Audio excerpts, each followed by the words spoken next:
दोस्तों, आज मैं आपको एक कहानी सुनाता हूँ। कहानी स्नो क्वीन की है। तो बिना देरी किए चलिए शुरू करते हैं। एक बार की बात है, दूर देश में एक दुष्ट रानी रहती थी जिसका दिल बर्फ का बना हुआ था। वह स्नो क्वीन के रूप में जानी जाती थी और कहा जाता था कि वह जहाँ भी जाती थी अपने पीछे ठंड और बर्फ का निशान छोड़ जाती थी।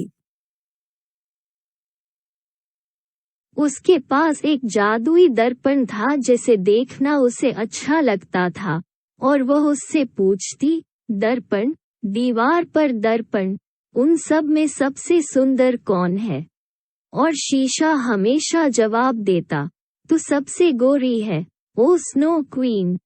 एक दिन स्नो क्वीन ने काय नाम के एक युवा लड़के को पकड़ने का फैसला किया, जो पास के एक गांव में रहता था।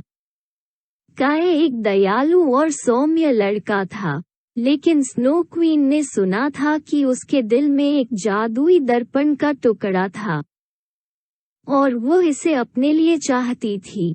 इसलिए उसने काय को खोजने के लिए अपने बर्फ के टुकड़े भेजे और वे उसे उत्तर में अपने महल में ले आए।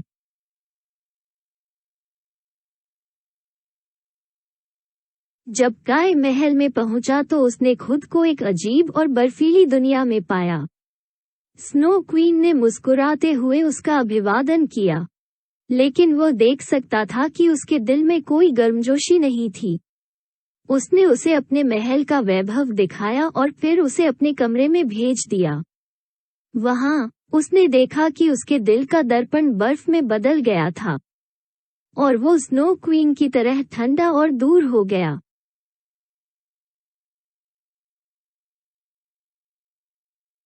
इस बीच काय का दोस्त गेर्डा उसके बारे में चिंतित था।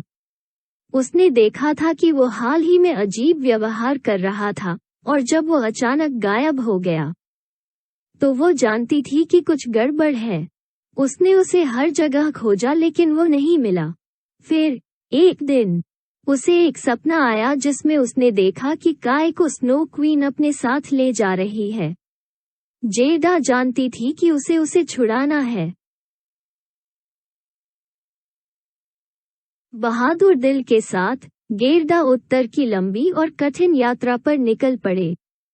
उसे रास्ते में कई खतरों का सामना करना पड़ा, जिसमें लुटेरों का एक बैंड शामिल था जिसने उसका घोड़ा चुराने की कोशिश की और एक नदी जिसने उसे निगलने की धमकी दी। लेकिन गेर्डा ने दृढ़ता दिखाई और आखिरकार वो स्नो क्वीन के महल में पहुंची। जब गेर्डा ने महल में प्रवेश किया तो उसने काय को स्नो क्वीन के सिंहासन पर बैठे देखा। उसकी आंखों में एक ठंडी और दूर की नजर थी। स्नो क्वीन ने गेर्डा पर हंसते हुए कहा कि वो काय को कभी नहीं बचा पाएगी, लेकिन गेर्डा ने हार मानने से इनकार कर दिया। उसने काय से संपर्क किया और उसे अपने प्यार से गर्म करने की कोशिश की, लेकिन उसने उसे नहीं पहचाना। फिर गेर्डा ने एक गीत गाना शुरू किया जिसे उसने और काय ने बच्चों के रूप में एक साथ गाया था। जैसे ही उसने गाया, काय के दिल की बर्फ पिघलने लगी और उसे याद आया कि वो कौन है। स्नो क्वीन गुस्से में थी और उसने गेर्डा पर हमला करने के लिए अपने स्नोफ्लेक्स भेजे, लेकिन गेर्डा डर नहीं रहा था। उसने अपना जादुई फूल निकाला जिसमें बर्फ और बर्फ को पिघलाने की शक्ति थी और उसे बर्फ के टुकड़ों की ओर इशारा किया। वे पिघल गए और स्नो क्वीन हार गई। काय और गेर्डा सुरक्षित घर लौट आए और हर कोई उन्हें देखकर बहुत खुश हुआ। काय का दिल अब बर्फ से नहीं बना था और वो और गेर्डा हमेशा के लिए खुशी से रहते थे।